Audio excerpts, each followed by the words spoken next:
عليكم، كيف حالكم جميعا؟ ان شاء الله اموركم تمام.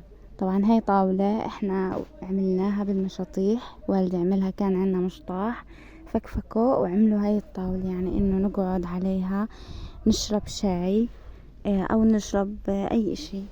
طبعا حطيناها هنا، هي تقيلة شوي، حطيناها هان في هذا المكان. يعني هذا المكان هو اللي مهون علينا الحرارة العالية اللي احنا قاعدين فيها، لأن الهواء بيجينا شرقي وبيجينا غربي، هاي الجهة الغربية وهاي الجهة الشرقية. فطبعا نقعد هنا.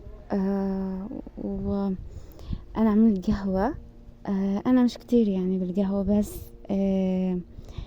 عملتها، حبيت أعملها. لكن شكل البن مش ظابط، لأنه ما طلعتش معي بوجه.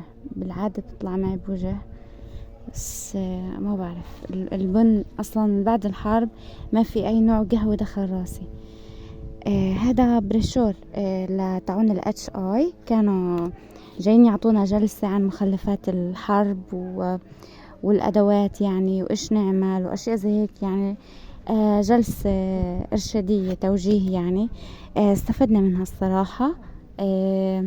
وأعطونا هذا عشان يعني إنه إحنا نعمل حسابنا احتياطاتنا. إن شاء الله يا رب نرجع على أرضنا، نخيم هناك يعني، أحسن من الغربة. يبلشوا إعمار. إن شاء الله يعني الدور الجاي نقدر نعمل خزانة، لأنه انتوا عارفين يعني احنا طلعنا من بيوتنا وما أخذنا أي غراض معنا، طلعنا بطولنا. فلولا هالمشطاح كان عنا الصراحة مشاطيح كتير، لكن زي ما تحكوا حرقناهن على العدس والرز والفاصوليا والمعكرونة، حرقناهن عشان ناكل، علشان نخبز فيهن وناكل فيهن يعني. عشان هيك ما ضلش عنا مشاطيح. بيتنا كان كتير على فكرة مشاطيح على السطح، بس يعني طبعا كله مع الحرب، مع ضربة البيت راح يعني، وما قدرنا انه ناخد اي شيء معنا. انا لحد الان بتحسر على اغراضي، بتحسر على خزانتي، على مكتبي، على سريري، على كل شيء يعني. حتى قبل الحرب اشتريت هيك زي سلة صغيرة، ثبتها هيك وحطيت فيها برضو اغراضي، لانه مع الخزانة، وكان اشي كتير مرتب وحلو. اشتقت لمكتبي، اشتقت لسريري، كيف كان حلو. بتذكر انا اخر ليلة بالحرب، اخر ليلة نمت فيها في البيت، ما نمتش على سريري، لانه كان في ناس شاردين، وكان ما بينهم ست كبيرة، واحنا ما بنعرفهم، فدخلناهم وخليت الست الكبيرة تنام عليه. الواحد بيشتاق لهيك اشياء على الاقل، لانه يعني الاثاث في البيت حلو، بيعطي منظر، بيعطي يعني بيرد الروح شوي. لكن ان شاء الله طول ما احنا عايشين وطول ما في نفس، وان شاء الله الاوضاع تستقر ان شاء الله، وربنا يرزق الجميع، ونقدر انه نعوض كل الاثاث اللي احنا خسرنا.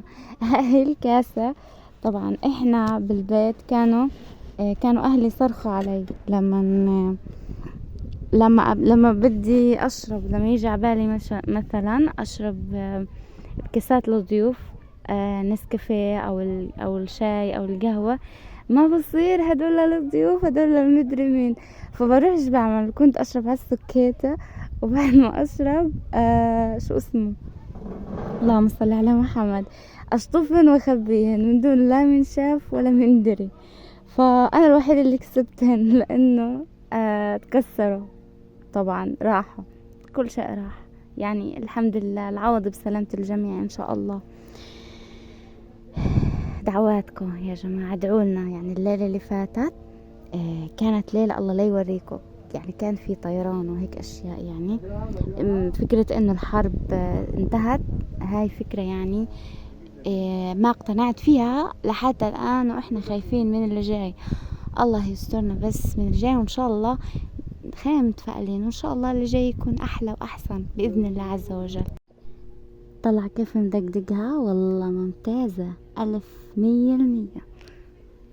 طلع كيف كيف من هين. الله يعطيه العافية يا رب.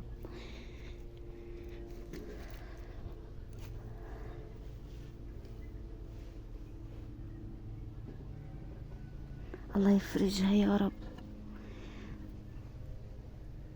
وطبعا هذا كله بأدوات بسيطة يعني، لأنه العدة كلها في البيت طبعا، مفيش عنا إلا أدوات خفيفة جدا يعني.